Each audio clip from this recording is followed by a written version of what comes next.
what I've been thinking a lot, mostly since COVID, and really this idea of what happened when we embrace porosity, what happened when we embrace the fact that we are ecosystems.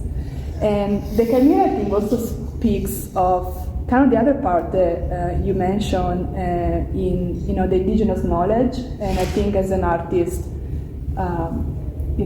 of European descent as I am, I found knowledge and I found inspiration in mythology as well as art. And mythos, myths are able to tell stories of things that often are already there, but we cannot fully understand rationally. So I really resonate with that. And yeah, I think embracing collectiveness as not just a concept, but almost like a way of being, it opens up everything else, because then the way we relate with each other, with ourselves, with the landscape may change. It's interesting you talk about mythology, right, and this kind of oral histories as a really critical way of passing knowledge forward.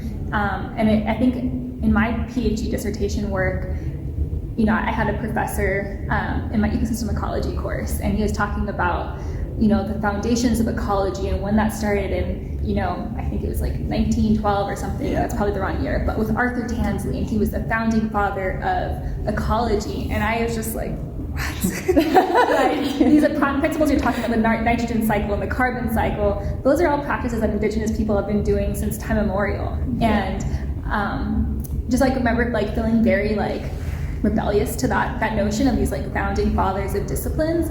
And so I pushed back on that, and he was like, okay, well do a presentation about indigenous knowledge around the nitrogen cycle. And so I did. And it was so cool because so many students were so much more engaged, and over the years it's really taught me that and he actually pulled me aside, he was Celtic himself, and he was showing this book of Celtic knowledge, right, and of mythology. Mm-hmm. And often with indigenous knowledges, they typically be called mythologies.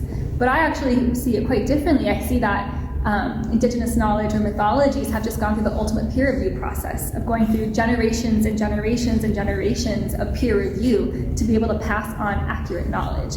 And so today I'm a scientist, I peer review articles, and it gets peer reviewed by 3 people who are trained to think the same way. And I just think that actually the indigenous knowledge systems or mythologies and oral histories have gone through much more rigorous peer review process. I love that.